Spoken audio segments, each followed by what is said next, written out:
आप देख रहे हैं लकी कोहिनूर चैनल।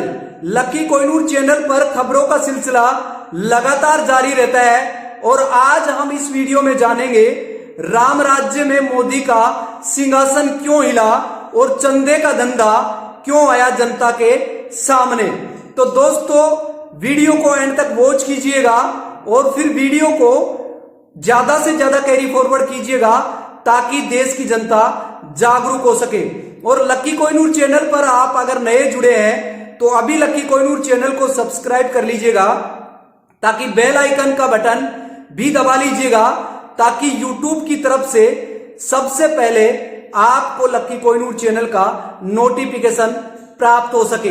तो चलते हैं और वीडियो स्टार्ट करते हैं। आज का वह जबरदस्त वीडियो है। आज का यह वीडियो बहुत ही जबरदस्त और यूनिक होने वाला है क्योंकि इसमें मोदी सरकार की वह सच्चाई आपके सामने आने वाली है जो आपके पैरों के नीचे से जमीन हिल जाएगी। तो चलते हैं और वीडियो स्टार्ट करते हैं। दोस्तों आज राम राज्य के अंदर जिस राम राज्य की आज मोदी सरकार बात कर रही है और राम के कारण से आज इस देश के अंदर इस तरीके की धर्म की चटनी और अफीम चटाई जा रही है ताकि लोगों को उसके अंदर से बाहर निकालने के लिए या बाहर निकलने के लिए कोई भी व्यक्ति उनको ये सच्चाई बता ही नहीं रहा कि आपके साथ क्या हो रहा है। तो इसी तरीके से राम राज्य में आप देखेंगे कि आज संविधान के जिंदा रहते हुए राम ने खुद गुहार लगाई कि मेरा मंदिर बनना चाहिए।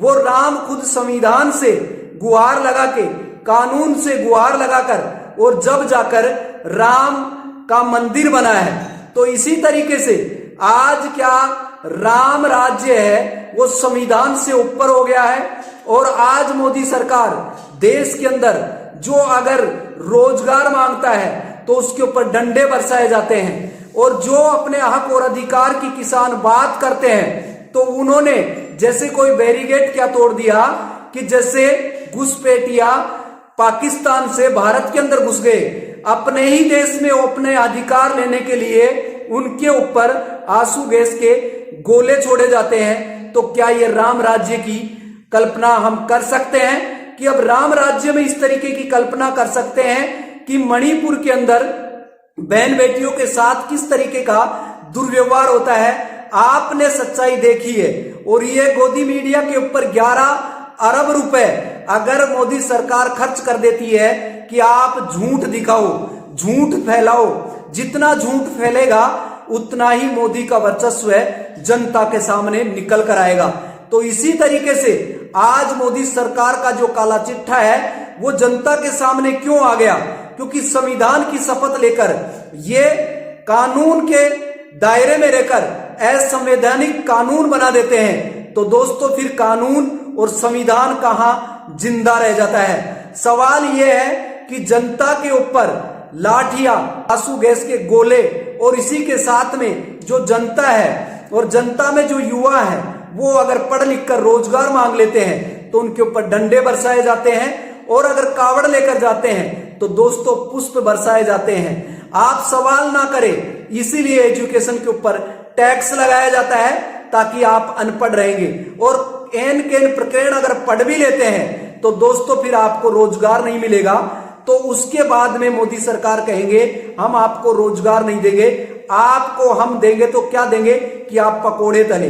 तो इसी तरीके से आप देखते देखते आज इलेक्टोरल बॉन्ड जो असंवैधानिक जो सीजेआई चंद्रचूड़ ने उसको असंवैधानिक करार देने के बाद में मोदी सरकार के पेट में मरोड़े उठने लग गए और आज जो मोदी सरकार के खिलाफ अगर कोई बोलता है, कोई विपक्ष बोलता है तो उसको यानी ठिकाने लगा देते हैं या फिर जेल की सलाखों के पीछे कैद कर देते हैं। तो इसी तरीके से उनके ऊपर एक के बाद एक रासुका लगाकर क्या मोदी सरकार इतनी सच और इतनी पाक साफ है ताकि उनके अंदर जो एमपी एमएलए जो मंत्री हैं वो पाक साफ हैं या कोई विपक्ष से कोई बीजेपी ज्वाइन कर लेता है तो फिर वो पाक साफ हो जाता है। तो ये ईडी और सीबीआई का डर विपक्ष को दिखाया जाता है। तो क्या है ये देश के अंदर, क्या पूरी की पूरी एजेंसीज है, क्या बीजेपी ने इसको हाईजैक कर लिया।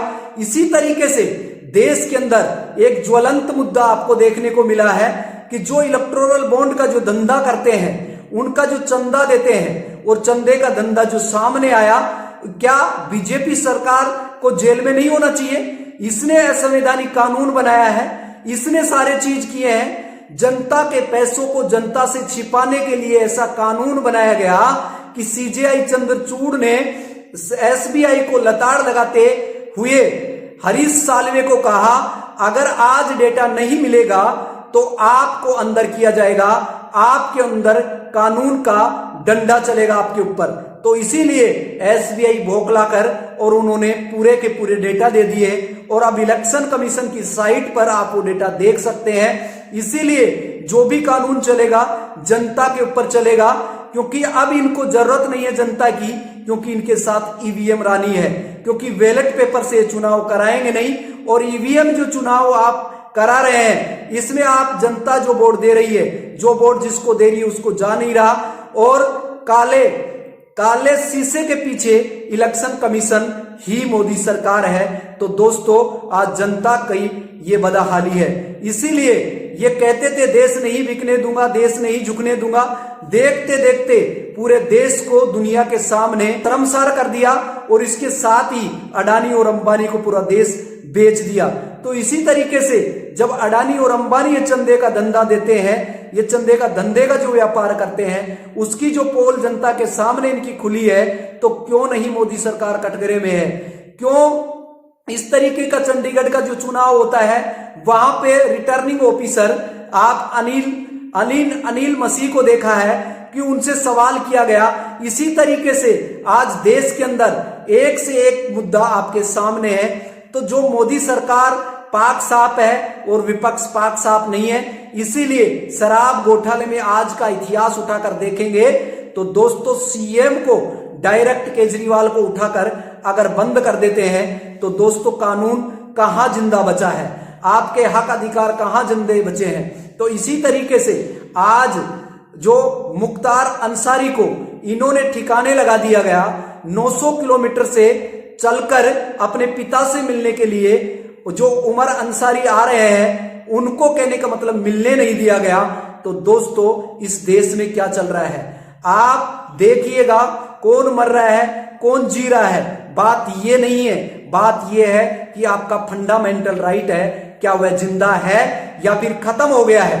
तो इसी तरीके से आज सुप्रीम कोर्ट का डंडा जैसे सीजेआई ने चलाया है, तो दोस्तों, इनका बौखलाहट शुरू हो गया है और धर्म के नाम पर, जाति के नाम पर, हिंदू मुस्लिम के नाम पर इस देश में दंगा कराया जाता है और रोजगार की बात करते हैं तो डंडे बरसाए जाते हैं। तो दोस्तों, यहां पर आपको समझ में आ रहा होगा कि मोदी सरकार का ऐसा खेल जो आज जनता के सामने इलेक्टोरल बॉन्ड के माध्यम से 6,500 करोड़ रुपए का इतना बड़ा घोटाला जो मोदी सरकार का हुआ है, आपके सामने है। तो इसीलिए मैं आपसे कहना चाहूंगा कि अभी लकी कोहिनूर चैनल को आप सब्सक्राइब कर लीजिएगा और इस वीडियो को ज्यादा से ज्यादा कैरी फॉरवर्ड करें ताकि देश की जनता जागरूक हो सके। फिर मैं मिलूंगा एक लेटेस्ट न्यू वीडियो में न्यू इंफॉर्मेशन के साथ। सजग रहे, सावधान रहे और लकी कोहिनूर चैनल देखते रहे। जय भीम, नमो बुद्धाय, शुक्रिया। और दोस्तों, एक चीज और बता देता हूं चलते चलते, ये कानून तोड़ते नहीं, क्योंकि कानून बदल देते हैं और सारे कानून देश की जनता पर लागू होते हैं। फिर मिलते हैं लेटेस्ट न्यू वीडियो में। हंसते रहे, मुस्कुराते रहे और लकी कोहिनूर चैनल देखते रहे। धन्यवाद।